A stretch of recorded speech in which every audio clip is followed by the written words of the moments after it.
Thank you, Brian.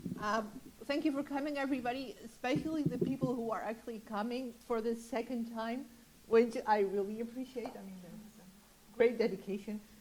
Thank you also for the nice introduction. It still is an honor to present this particular great thinker, Pierre Bourdieu. So I've been working with his work for a long time. Since I read this for the first time in the early 1990s, and interestingly, when I started reading it, it was actually one option out of many, and it wasn't really clear at the time that Bourdieu would grow to become sort of this major figure. And when I was preparing this for the second time, I suddenly remembered that when I just started my PhD in 1995, that my PhD supervisor told me and a group of PhD candidates that he considered, so Joop Goudsblom was also in this series, he said that he considered Pierre Bourdieu one of the greatest living sociologists at the time. And I vividly remember the baffledness and the derision from some of my fellow PhDs at the same time. So it's interesting to think back only 25 years or less than 25 years, that it really wasn't so self-evident that Bourdieu was become this sort of household name that he is now. And it's interesting to see also the sort of rise and fall and the sort of fashion that happens in sociological thinkers. So then only 6 or 7 years later, this became the place that Brian referred to as the Center for Bourdieu Studies. And now he's sort of on his way out, even though there is what I call a textbook version of Bourdieu. And I think one of the things that I really want to do here, because I assume everybody has some sort of understanding of what Bourdieu is about, is to do something about this textbook version. Please come in. Because this textbook version is very un-Bourdieusian in many ways, and I would also say even the notion of having sort of a simplified textbook version is something that would have annoyed Bourdieu greatly if he would have been still around. So this is him, the many faces of Pierre Bourdieu, and this is the textbook version. Now this is interesting. This is an image that you can find in many different versions on the internet. I'm not even sure where it comes from. What I do suspect is that it was not based on empirical research, but it's just people sort of assuming on the basis of their understanding of this very popular notion of cultural and economic capital, which is even now part of the Dutch final exam in social studies, people sort of drawing this image and sort of filling out things that they seem to associate with what is high cultural capital, which is low cultural capital, which is high economic capital. So there is a sort of social science, common sense understanding that people have that is actually rather sort of one-dimensional, and also very specifically is not based on empirical research, but on a sort of off-the-cuff, improvised understanding. So here we have people thinking of the different sorts of food that would fit in these sort of different quadrants. And this is for several reasons, and this is really, I think, the main thing I want to tell you. For several reasons, this is deeply un-Bourdieusian. If only because it's not at all based on empirical research, whereas Distinction, the book that this is based on, is especially for the 1960s, based on a ridiculous amount of empirical work, and this was something that was really very important for Bourdieu. But more importantly, there is a sense of common sense, of simplicity in this image that really would have upset, I would say, or angered Bourdieu. Because Bourdieu, as I have come to know him over the 25 years of reading him, and also that I think many of you that have actually tried reading something by Bourdieu have found, Bourdieu is anything but simplistic or easy. So this is Leçon sur la leçon, is lesson about the lesson. So this is his inaugural lecture at the Collège de France in 1982. So that was a very prestigious chair that he occupied, and it is a lecture about the lecture that he was giving. So he was saying, look, we are people, now this is an inaugural lecture at the most prestigious place in France, and we are, this is sociology, so what does it mean, what's happening here? So he step by step, he starts to analyze the actual event that he is in. Um, Getting darker and darker also. so, and interestingly, and of course, there are many things you can say about that, but it's pretty annoying if someone does that. If someone starts analyzing the event that you're in. It's also arrogant, it's smug, it's a bit glib, and it's jarring in a sense. So it does what it does, and this is something that Bourdieu does all the time, also in his writing. So it disrupts the sort of nice event that an inaugural lecture is, where you're all sort of celebrating this wonderful elite community that you're part of, where you're also very smart, and you invite someone to your ranks, and that's a great honor for this person. And he was basically spoiling the party. So also, interestingly, he also wrote afterwards in his autobiography that after doing this, so he has this sort of forward flight tendency. So he did this really sort of annoying talk, and then afterwards he was so confused that he sort of tried to get out very quickly because he thought everybody would be upset with him. But there is this sense of disruption, of writing in annoying ways, of trying to sort of kick people out of the sort of things that they're accustomed to do. It's also, if you've ever tried to read Distinction, this is also something that you really, so he has, this book is really annoying to read because he starts, and then he starts again, and then he analyzes what he's doing, and then he starts again, and you keep thinking, so now get to the point. And he doesn't do this, he does this on purpose because the intention of Bourdieu's sociology is to keep you from thinking in your accustomed way. So he really wants to disrupt. He says that as a social scientist, what you should do is you should first of all stop thinking in the ways that you're accustomed to thinking. And that's also why I think the textbook version would upset him, because that is actually it's more and more a way of thinking that fits with our commonsensical understanding of how the world works, and that is very un-Bourdieusian. So what I'm trying to do today is to explain you sort of this disruptive way of thinking about society that is really typical of Bourdieu. And he calls this reflexivity. And I think reflexivity actually is a misleading term for this, because reflexivity it suggests tranquil waters and something cool, but it's a very unpleasant, rather violent thing to do to people. So there is this is really Bourdieu explaining the program of his sociology. So the socially pre-constructed is everywhere. The sociologist is beleaguered by the socially pre-constructed, so the world that we encounter as we come into it. And we are saddled with the task of knowing this object of which we are the products. More than any other thinker for a sociologist, we have to leave our thought. We must not leave our thought in a state of unthought, because then we become an instrument of the thing that we're trying. So we have to disentangle ourselves from the way that the world is constructed, to stop thinking in conventional ways, because that is the only way to become a sociologist.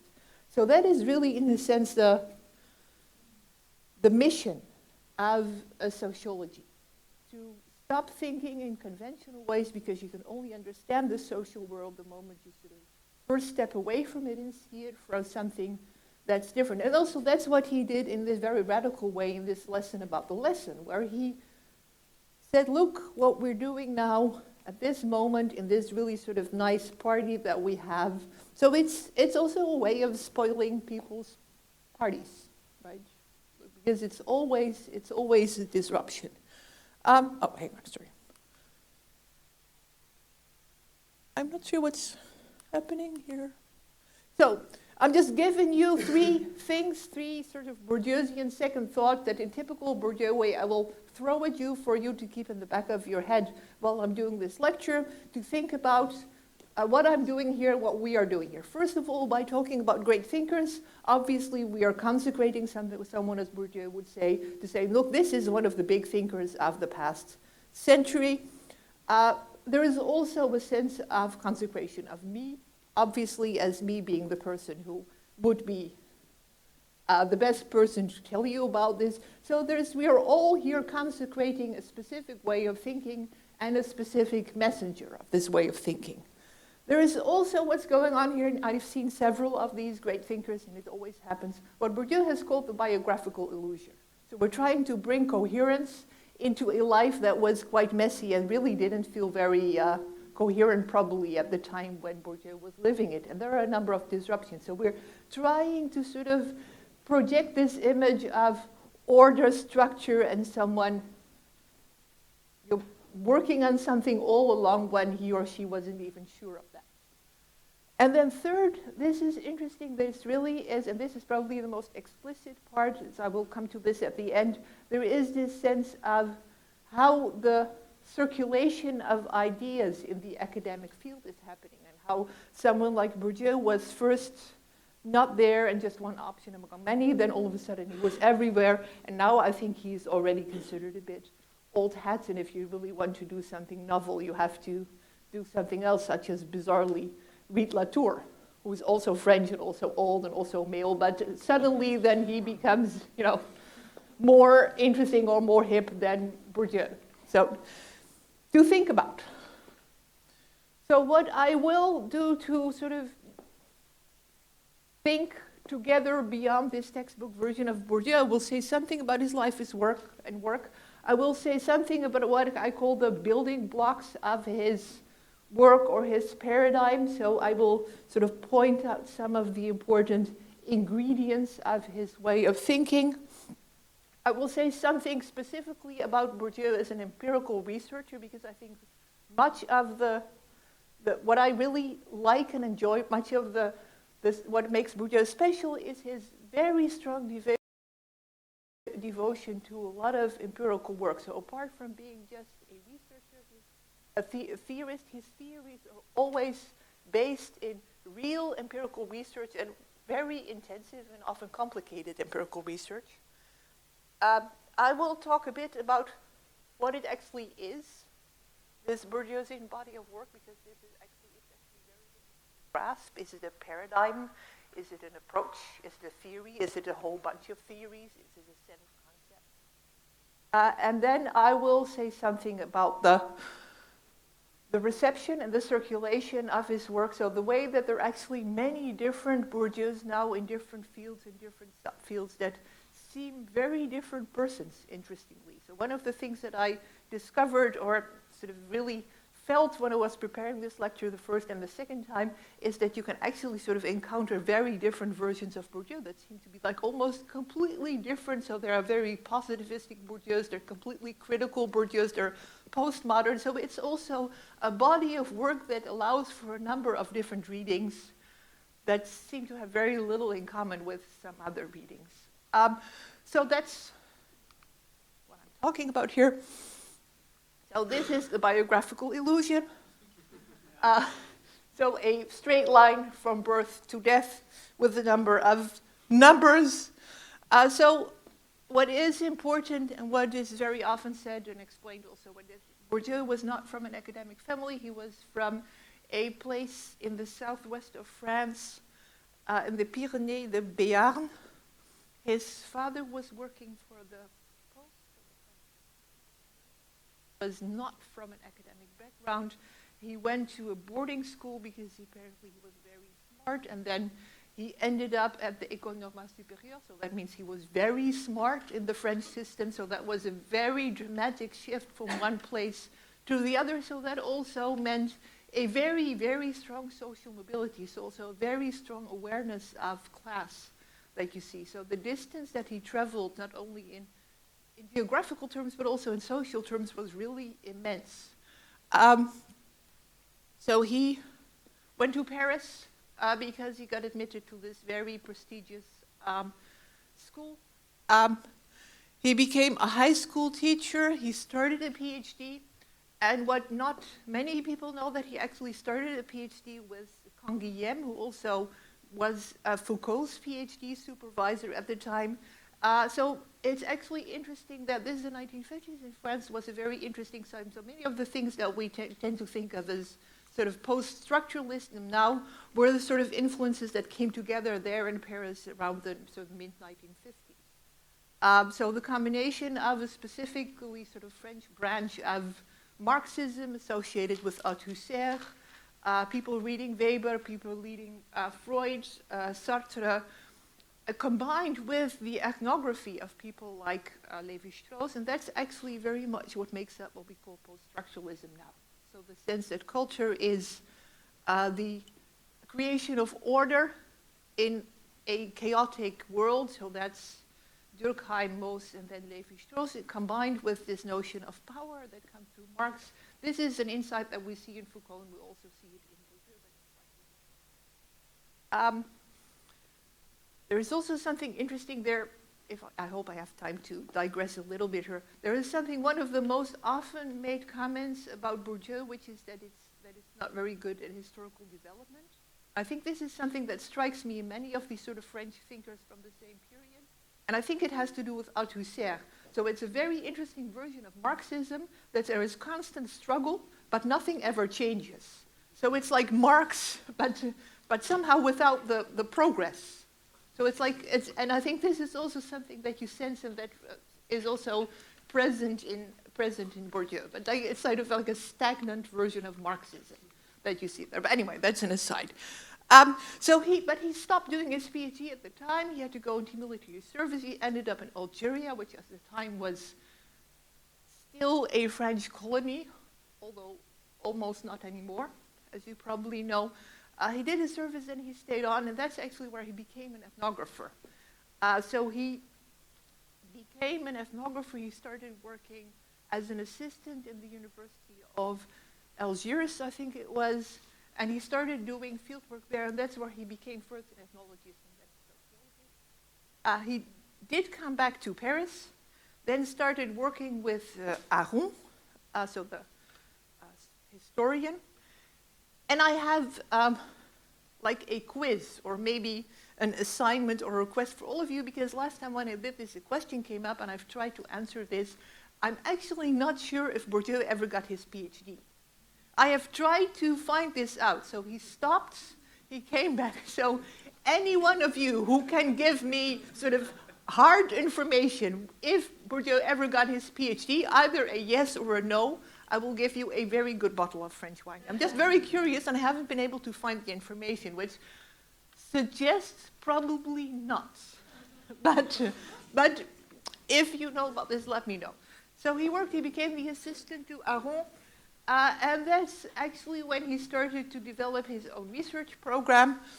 So he came to work at the University of Lille in the north of France. He married, had 3 sons.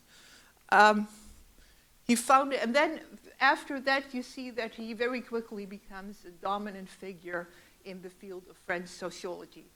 So he founds a series, he writes a number of books, he starts the big survey research that becomes Distinction. He gets a position in Paris, so this is what happens if you're in France. So first you go to somewhere far away, so you're in exile for a bit, and then you come back. If you make it, you're in Paris. He did that very quickly. He was there in the middle of the student revolts. He got into a fight with his PhD supervisor, Aron, which also was something that happened quite a bit in the 1960s. He founded a journal. He became a full professor. He became a director, founded another series. And by the time it was the late 1990s, he also became really a dominant intellectual figure in France. So at the time, he was also discovered outside of France as a big intellectual. In the sort of after the mid-1980s, his books started to be translated into English, German, Italian, so then he became a big international star.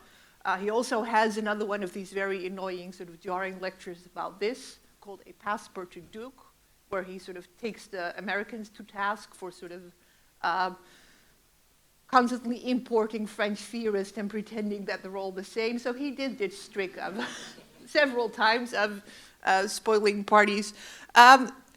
In 2001, a documentary was made about him, which actually was run in cinemas. It was called sociologism, martial arts. So if it comes to sort of the sort of fame that you can get as a sociologist, I think this probably would be the highest you can sort of achieve still. And briefly, so he died in 2002. So the work, he wrote so many books that it's really impossible to list them all. So this is just a selection, and I'm not even including the articles, and there are many more books. So these are the French dates and the English titles, just to mention. So he started, it's interesting, so he started working on the sociology of Algeria.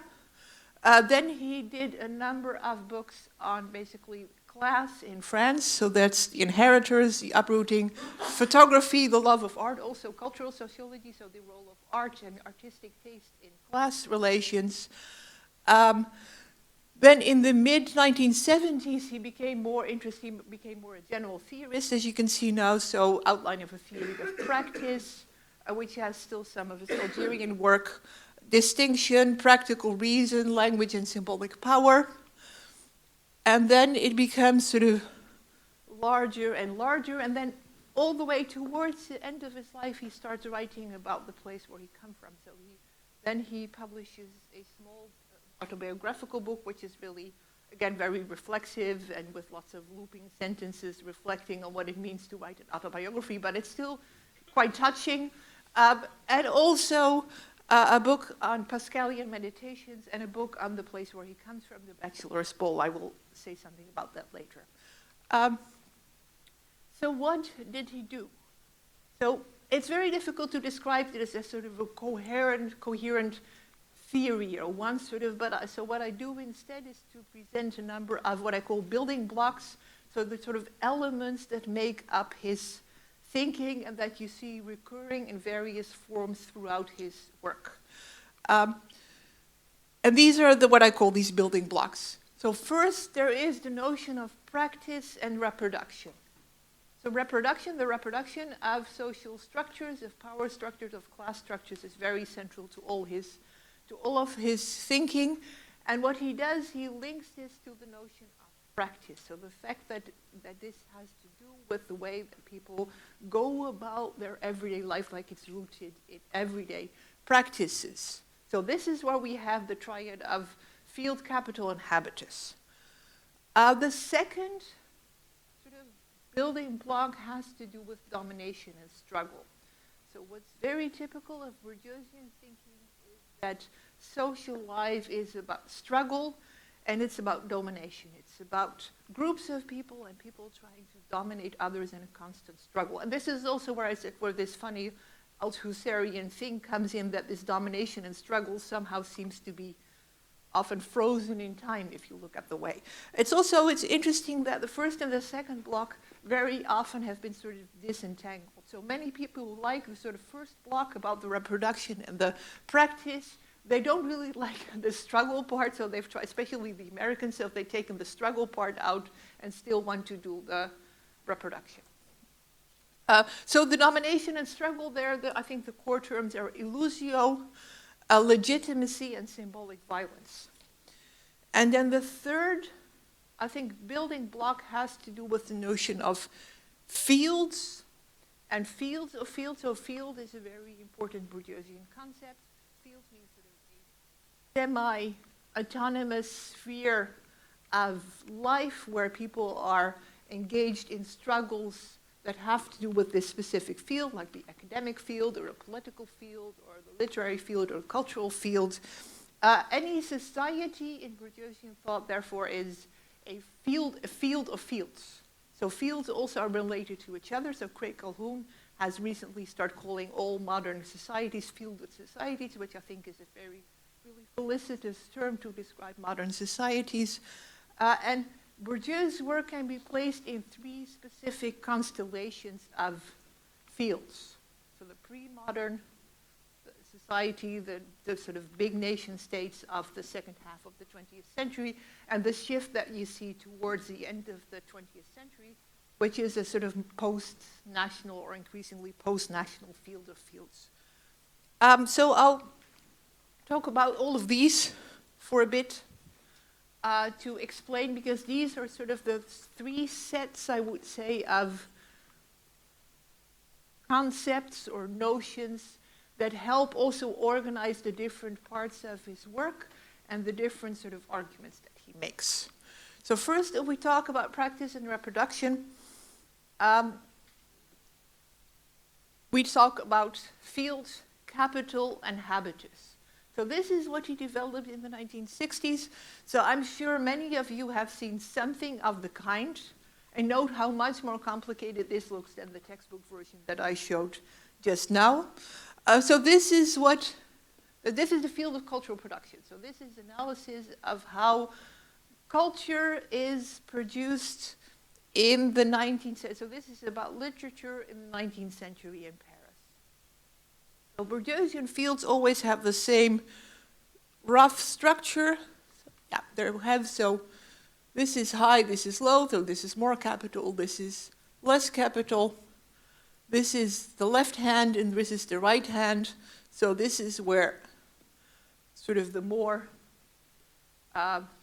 cultural capital, future-oriented, away from forms of conventional power. So there are many different ways in which cultural and economic are opposed. So the cultural pole is here and the economic pole is here. So the nice thing about this field is that Bourdieu supposes that basically any cultural field works more or less in the same way. So you have people with more capital, more power, less capital, and you have two poles that are opposed to each other. So this is really a building block. So it's a very strong concept that you can take and you can sort of project upon other things. You can do it for culture, you can do it for academia, you can do it for politics, you can do it for big fields, you can do it for small fields. If you wish, you can do it for plumbing or for no matter what. I mean, you can think of many different places where the assumption is that this would work in the same way because it's determined by types of interest and types of power. So this is really the field where people struggle. So it's an arena. These fields are organized in fields of fields, and they work more or less in the same way. There too you have more power, higher volume of color, lower, and you have the opposition between the economic and the cultural pole. So this is a work by Rodney Benson, an American sociologist, who did the same thing for journalism and also sort of identifying the same sorts of tensions, the same sort of struggle in a different field, but also positioning it in a field of fields. So this is the social space, which is really the country. And there you have the field of power, which is sort of the upper half of the social space in this metaphor where any sort of institution with a higher sort of amount of capital or volume of capital is located. And there you can project any different field. So journalism is sort of to the left, which is also the political left. So academia is also sort of to the left.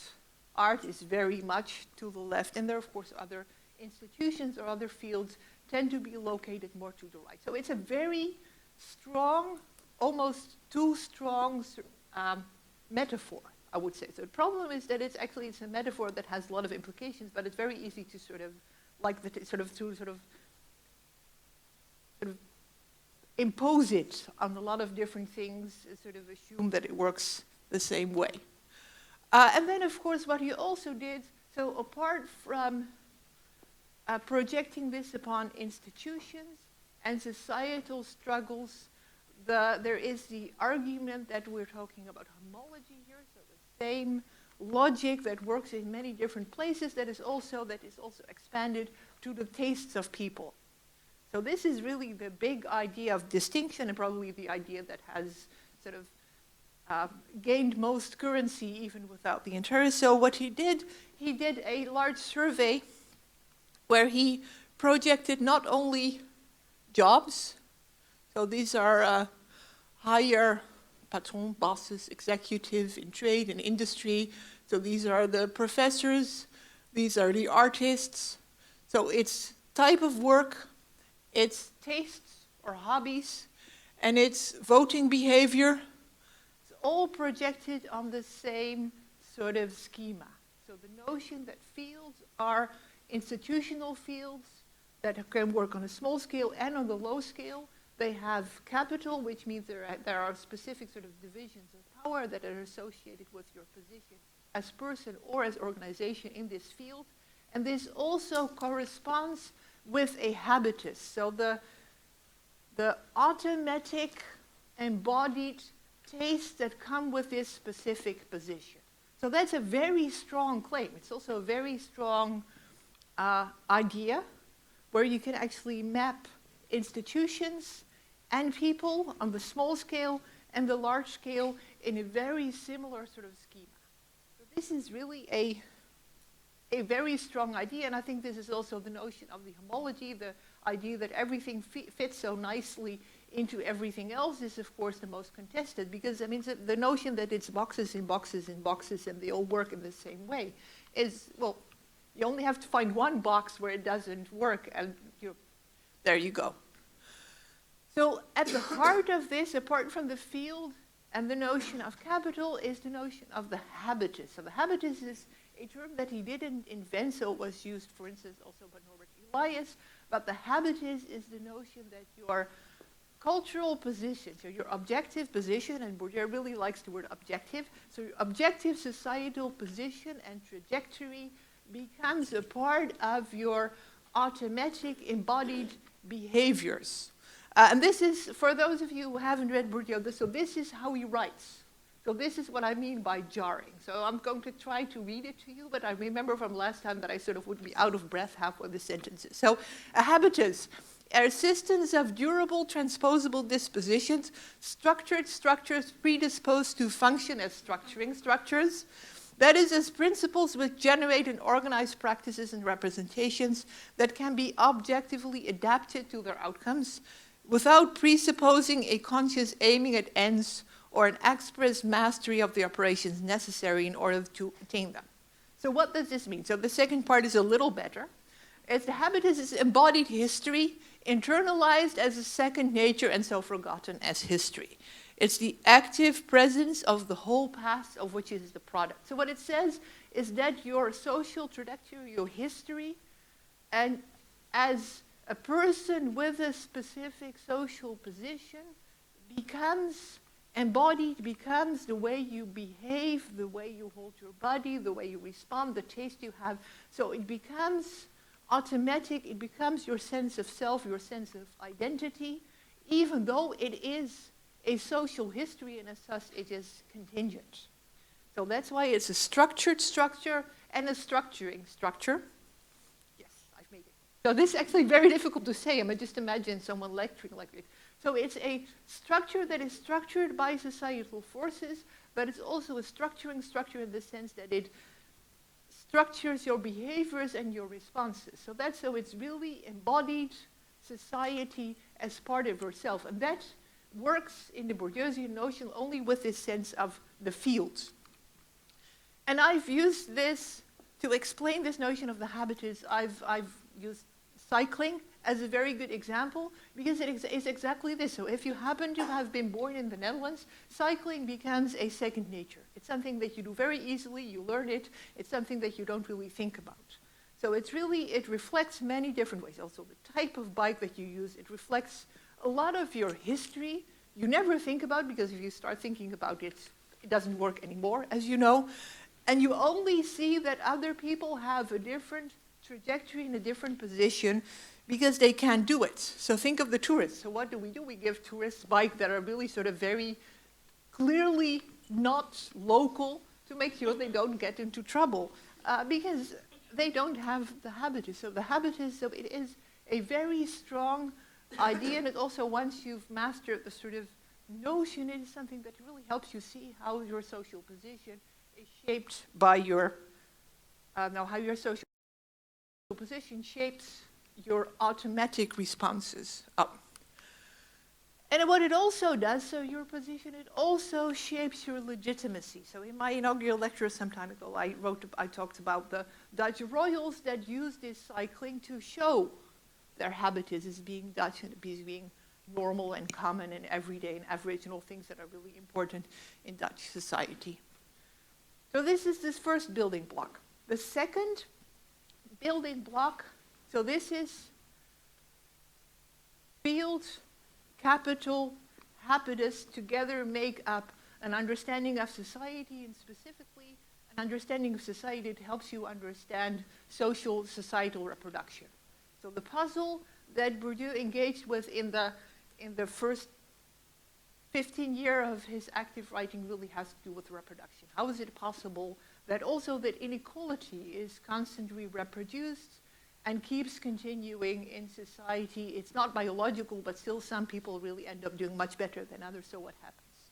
So the second is actually the more radical version of this, and this is about domination and struggle. So this is not only about reproduction and practices, but it's really about why some people dominate others and why struggle is so very difficult. So this is really the more radical version, the more extreme version of the problems posed in distinction. So it's also about how can people resist, why is it so difficult, why do revolutions fail so often. So this is, and I have summarized this, and I have summarized this as the notion of the production of belief.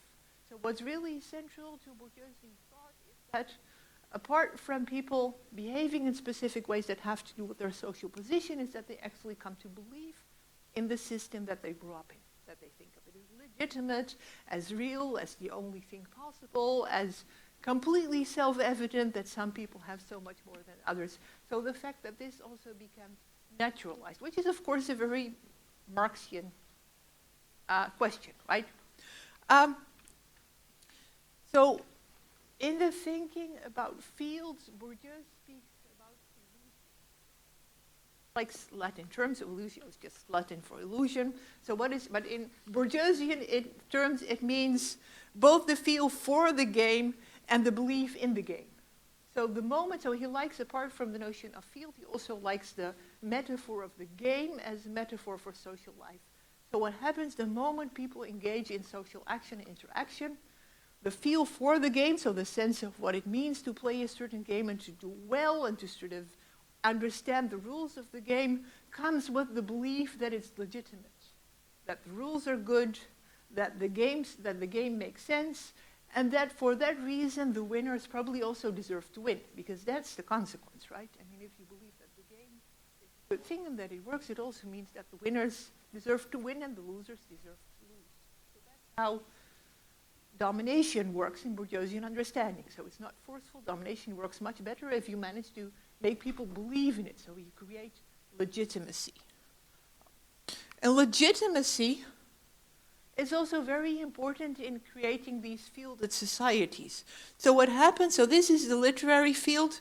So there you have the sort of power struggle. So what happens if a specific group manages to do well, what they do is their capital, their tastes, their understandings of what is legitimate goes up and up and up and becomes consecrated.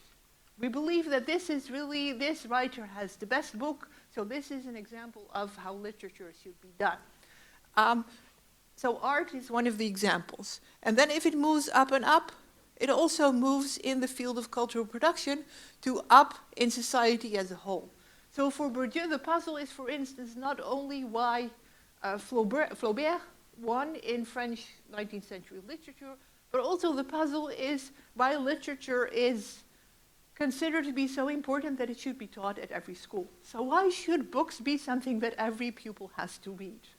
Well, in the Netherlands, we've mostly given up on that idea. But it's interesting. So the notion of legitimacy is the notion this is good, and this is also good, so good that everybody should know about this. So legitimacy is produced because it becomes something that is consecrated because of this illusion, the belief that the game is right, that the game is just, in a sense.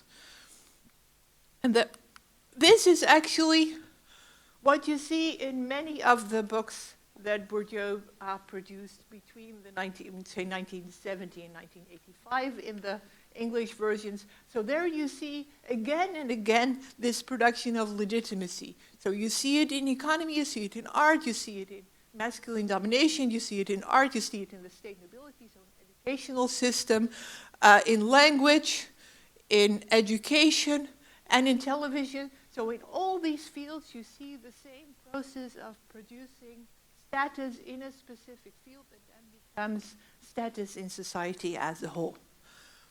And the third building block in this logic of illusio and domination is symbolic violence. So the term he coined to say that any cultural system, it is based on a version of imposition of legitimacy, imposition of cultural standards on others that can be seen as a form of symbolic violence. So it's a way of dominating people by symbolic means. And one of the institutions or fields that he critiqued for this very specifically is academia, as you can imagine. So this is again in Pascalian Meditation, so that's a very late book. Another difficult sentence, but I'll try to. So the form par excellence of symbolic violence is the power which is exercised through rational communication. So being rational and reasonable is actually a form, because it's so difficult to do something about it, it actually is a form of domination that is much more difficult to resist than domination that comes to sheer physical force.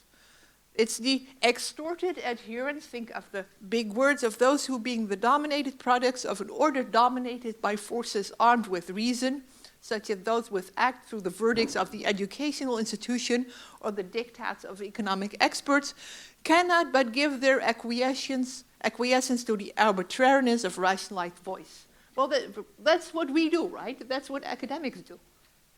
This is so. It's also you can see how it's jarring too, because it's directed against the institution that he is part of himself.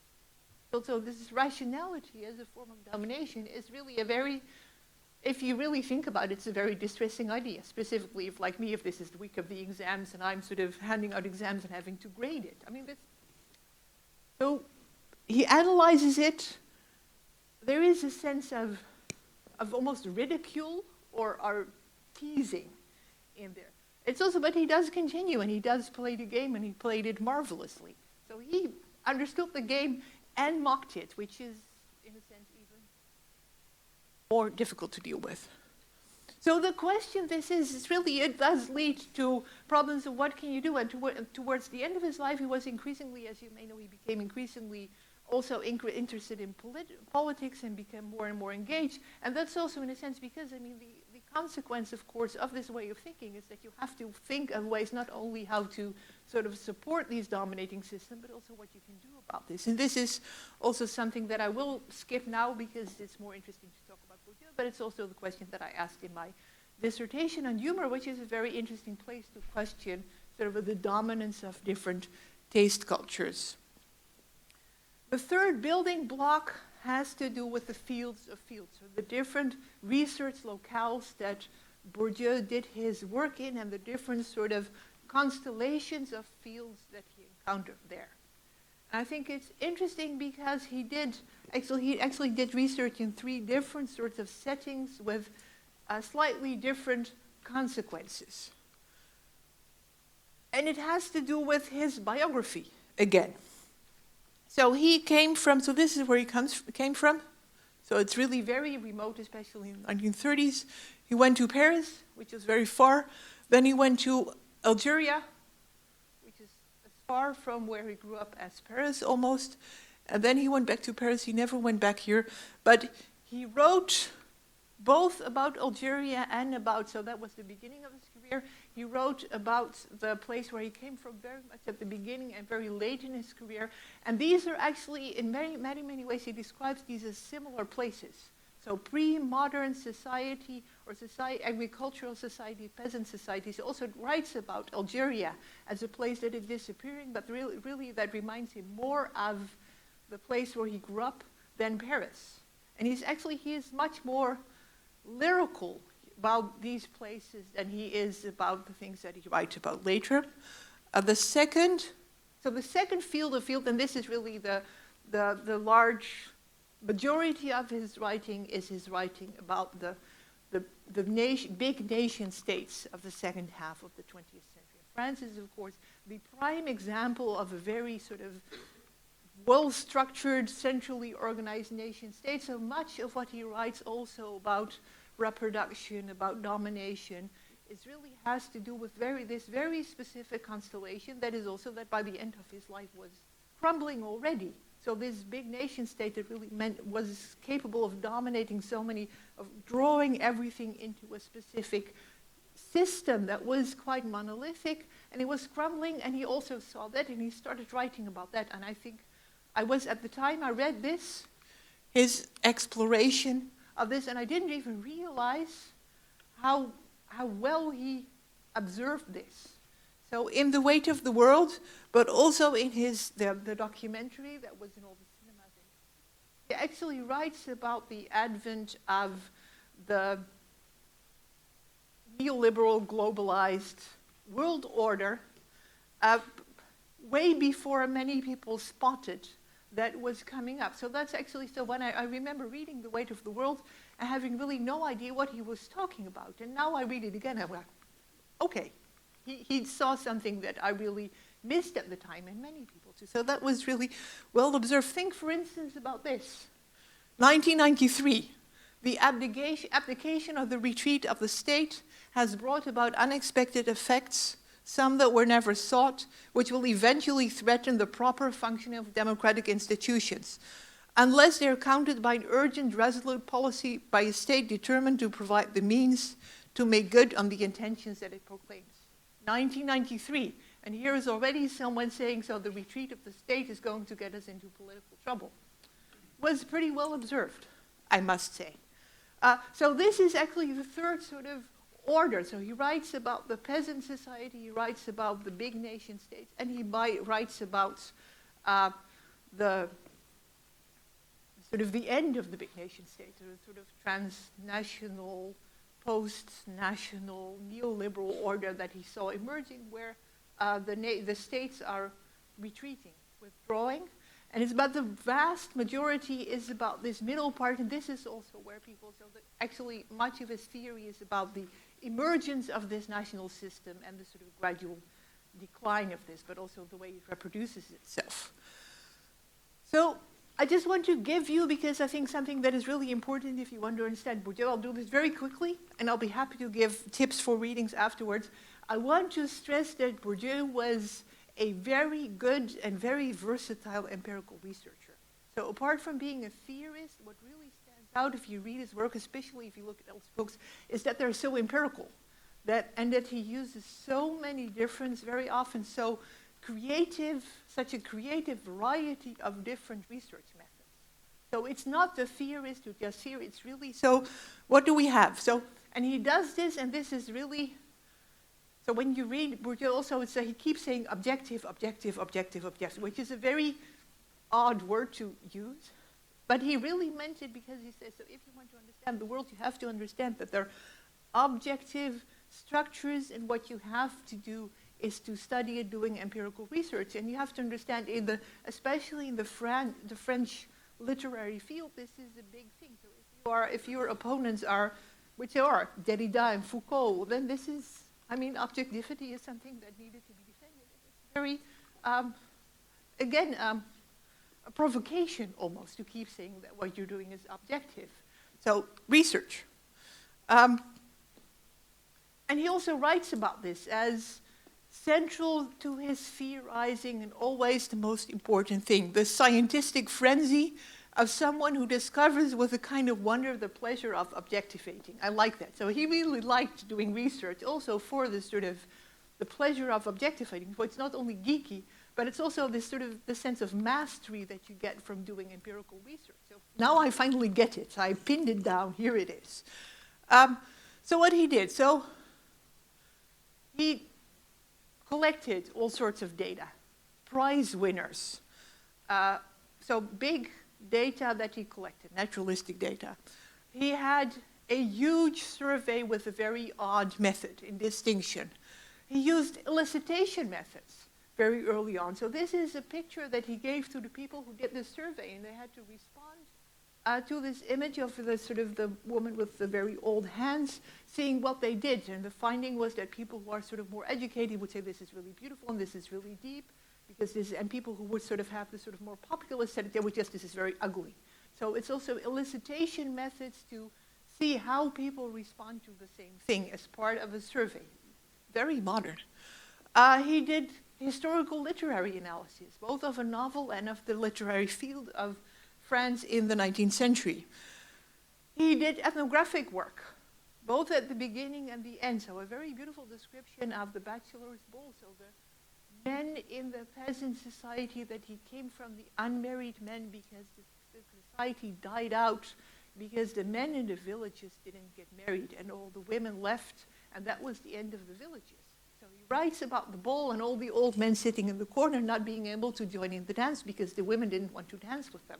So a very different method again, but again a very strong example. And he did classical ethnographic research, including drawing the maps of houses and the symbolic structure. So this is classical 1960s French anthropology. So there we have the jars of grain, and there they have the lamp. So he did all of this. And this was in all of his books. All of his theory starts with these sorts of in-depth empirical analysis and the theorizing. He always says you're not supposed to do theory just for the sake of theory, but it also always has to emerge from empirical work. So this, and I think this is why he would have hated the image that I showed at the beginning, because he would never have sort of looked at the world and sort of sketchy. Also, later on, he worked with large teams of ethnographers. So he did big ethnographic projects, for instance, in the Weight of the World, to work with many people to sort of keep collecting the data, even while he was churning out, I think, a book a year or something like that. So I think one of the interesting things about Bourdieu, and maybe I hope I've given you a sense of this, that's actually very difficult to sort of pinpoint what it is, because it's so many different things. It's so many different methods, it's so many different places, and that's also why there are so many different Bourdieu's. So for some people, Bourdieu is a bunch of empirical studies. It's an empirical study of taste in France, it's an empirical study of reproduction in France through schools, it's an empirical study of sort of people building houses in Algeria, all of this. And it's this. It's one possible way of moving through the work of Bourdieu and seeing a lot of empirical studies, some of them pretty good, some of them pretty innovative, others maybe less surprising so. It's also, it can be read as a series of middle-range theories. And actually not one, but a few of them. So there is a Bourdieu that is seen as the founder of cultural sociology, so the sociology of the arts. So you can just look at the body of Bourdieu's work, looking at his work on arts and museums and photography and literature, and then you have a pretty coherent body of work. You can do the same for Bourdieu, the educational sociologist, and then you have a pretty coherent body of work on education and reproduction and the way it works. You can see him as a critical sociologist, especially the later Bourdieu that critiqued neoliberalization and specific forms of domination. So you can carve out very different sort of convincing and coherent parts of Bourdieu. And then there is Bourdieu, the Bourdieusian paradigm. So this is relational, reflexive.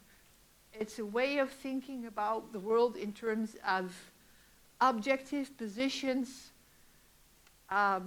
that can be measured, that are shaped by power relations. And then Bourdieu is a way of organizing sociology that is sort of, does not become postmodern, which is something that has been quite possible, but also is not sort of simplistically empiricist or positivist. And I think this is the Bourdieu that I think many people at Amsterdam start liking for the first time. So it's the Bourdieu that gives you sort of a way out between becoming postmodern and becoming sort of empiricist in sort of more easy ways, I would say. So this is me speaking, obviously.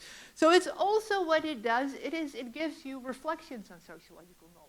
So apart from all the other ways, it gives you a sort of constant way of thinking about knowledge production. So it gives you, it's a program about thinking about what it means to be a social scientist and how to go about this and how to what stance it gives you through the world and through other social scientists. So it's also this reflexive attitude that you can take from Bourdieu without taking some of the empirical work. And this is how Bourdieu has moved into critical theory, for instance, as the reflexive thinker with very little empiricism.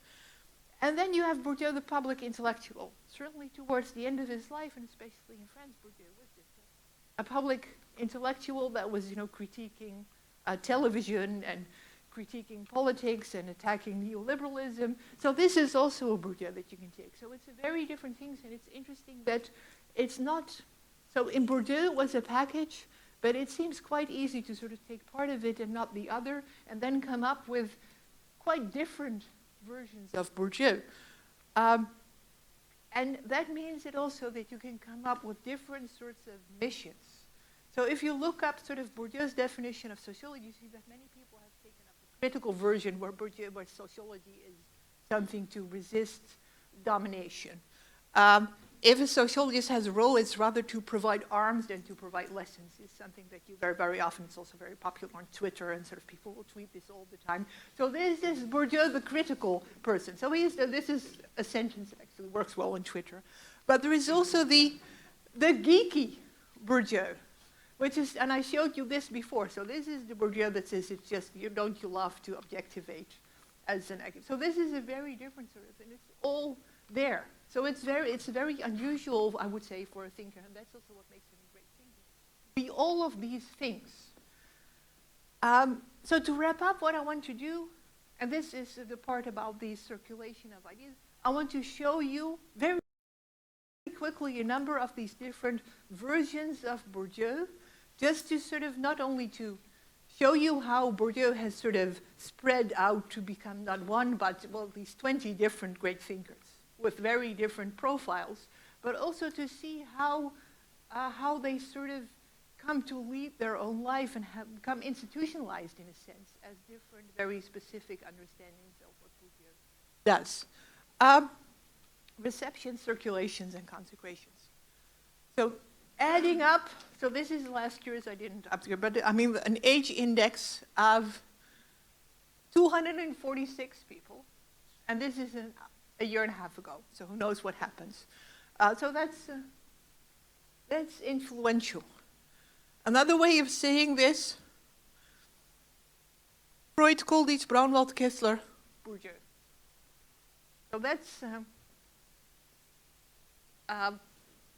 consecration, as Bourdieu would say. So this is really a way of saying this is influence in a very measurable way. But it is because there's so many different versions. So this is textbook Bourdieu. So this is the one I told you, this is the one that I think Bourdieu would hate. Not about empirical research, but it's about someone you sort of improvising on a sort of simplified notion of economic and cultural capital and how fields work. That really doesn't have much to do with how, but also because it's simplified because it's sort of, it would fit into your thinking frame without creating a rupture. And what's really important in Bourdieu is that the moment you have that it somehow it needs to be a little unpleasant. Much about Bourdieu, but reading Bourdieu, about seeing him speak, it's also there is this sense of it has to be a little unpleasant because it needs to sort of remove you from your average common way of thinking, and then you can start thinking and seeing the world as it is. Nothing about this will disrupt your way of thinking. This is bad Bourdieu. No. Now I think this is the Bourdieu that I was first introduced. So this is actually a very recent tweet. So this is also, as I said, the Bourdieu that sort of helped people steer away from both postmodernism and post-structuralism and what Wright Mills would call abstract empiricism, which is still dominant in a lot of sociology. So Kieran Healy, so he calls Bourdieu the thinking man's survey, or the thinking person's, I think, survey researcher. Kieran Healy, if you don't know him, Kieran Healy is the thinking person's data visualizer. And something I would really recommend, and not only for his very witty tweets. So this is actually also the version that I was first introduced to when I was reading Bourdieu. And this is also because there is a very specific version of this that circulated in the Netherlands. So in the Netherlands in the 1980s, Bourdieu was introduced apart from the English Anglophone circuits by people who were at the time mostly based in at the University of Amsterdam. So there was Abraham de Swaan, Dick Pels, and Johan Heilbron, who all used Bourdieu quite early. And this really, the Bourdieu that I met first then was sort of the great European sociologist. Like a paradigm, a package. So we had Weber, we had Elias, we have Durkheim. So we have this new guy who does the same sort of everything. And so that's how I first encountered him. And that's a very different version from the way that I would suppose also many of you would have been introduced to him. So there is, for instance, also poetics Bourdieu. Now, again, there the Netherlands too was an interesting sort of hub, because poetics is a journal, it's now the leading journal in cultural sociology. It was run for a long time by a Dutch French scholar, so a Dutch scholar of French literature, who increasingly became Kees van Rees, who just passed away, I think 6 weeks ago.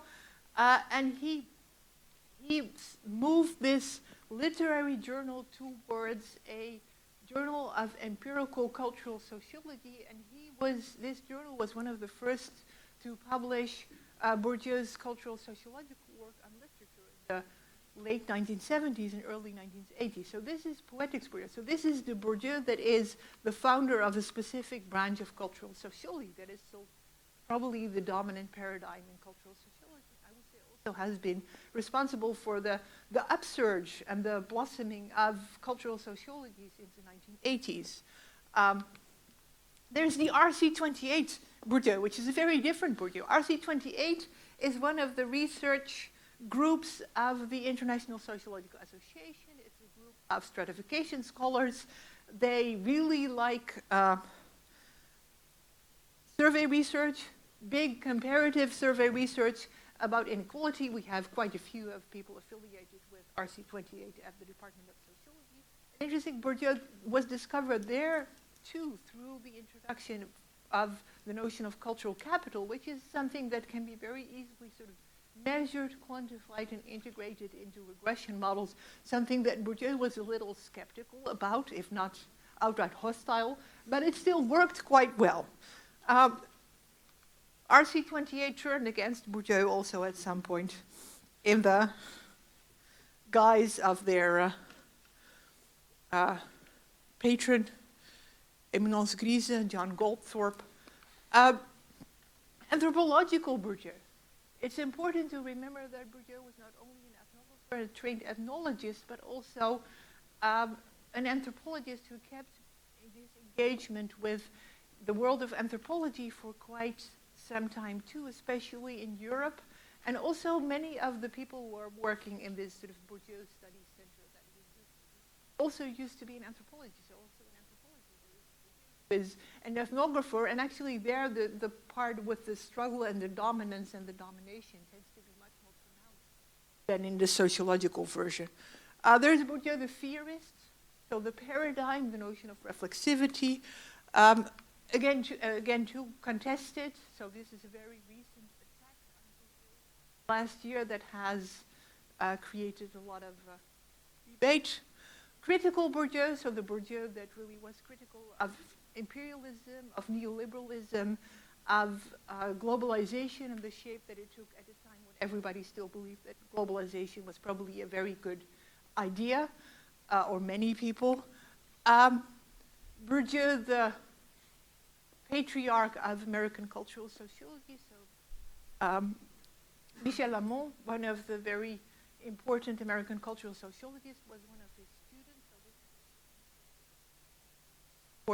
So many different versions that all fit into this huge field that is Bourdieusian thought, all compatible, but all somehow smaller than the original.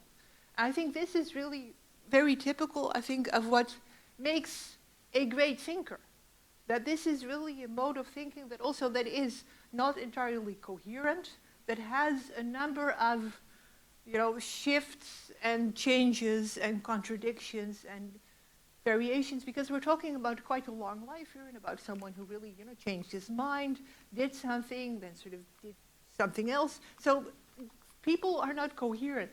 And so academics also not coherent, and especially if you have someone like Bourdieu who tried to do so many different things in so many different ways, you actually end up with a lot of different sort of entries into his work, and also with many different things that you can get out of it. And I think my personal experience, having read Bourdieu for 25 years now, is that it is quite adventurous and interesting to be so sort of engaged with a specific thinker for such a long time. But it's also confusing in the sense that, you know, you read something, and it seems to be like a completely different person. It's not because the person changes, but it's because you change.